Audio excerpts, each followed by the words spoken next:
Please welcome the 42nd President of the United States, Bill Clinton.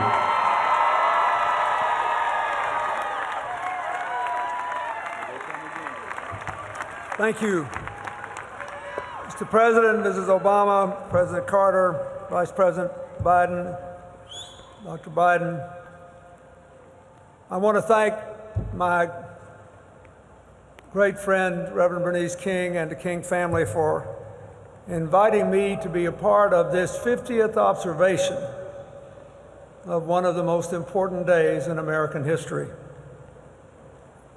Dr. King and A. Philip Randolph, John Lewis and Bayard Rustin, Dorothy Height, Myrlie Evers, Daisy Bates, and all the others who led this massive march knew what they were doing on this hallowed ground.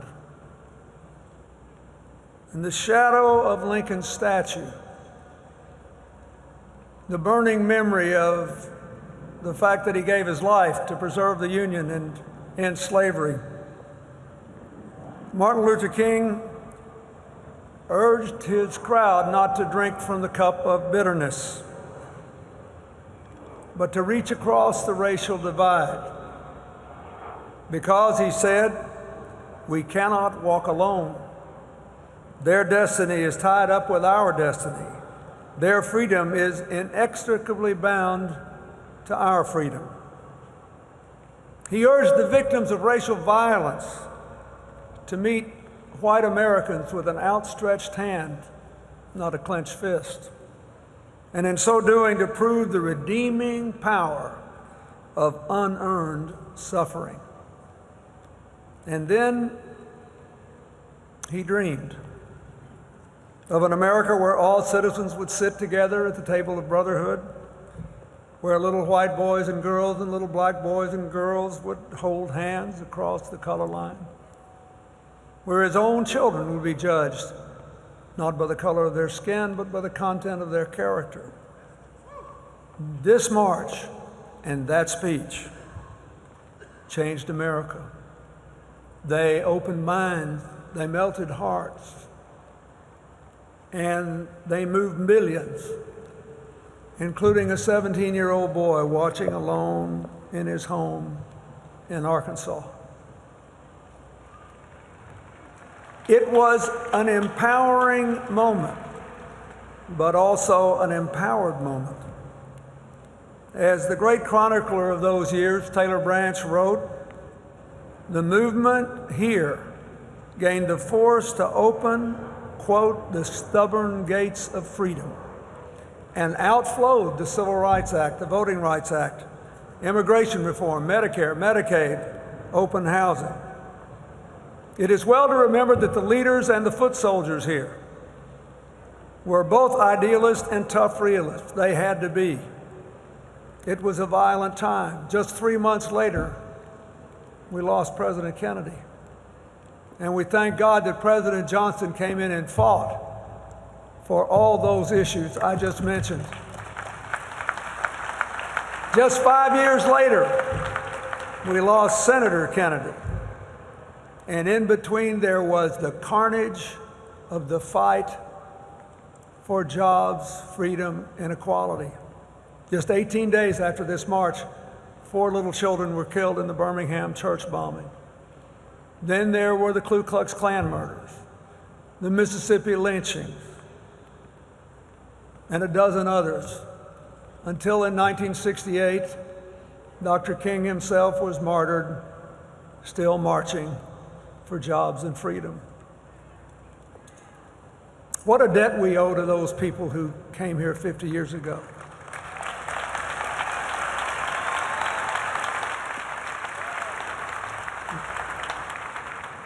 The martyrs played it all for a dream. A dream, as John Lewis said, that millions have now actually lived. So how are we going to repay the debt? Dr. King's dream of interdependence, his prescription of wholehearted cooperation across racial lines, they ring as true today as they did 50 years ago. Oh yes, we face terrible political gridlock now. Read a little history. It's nothing new.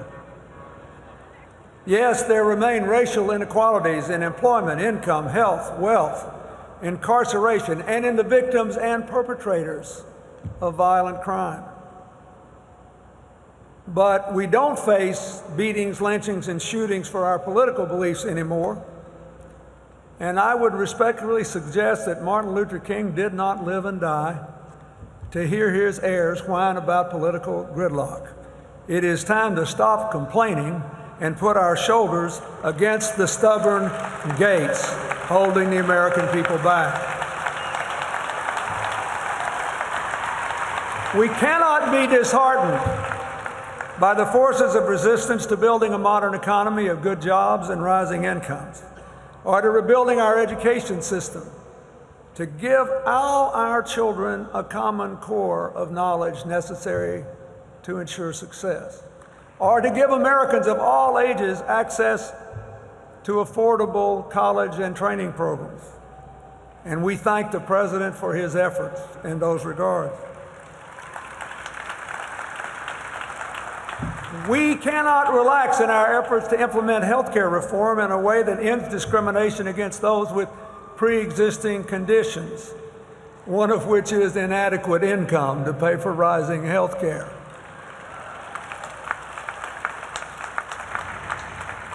A health care reform that will lower costs and lengthen lives.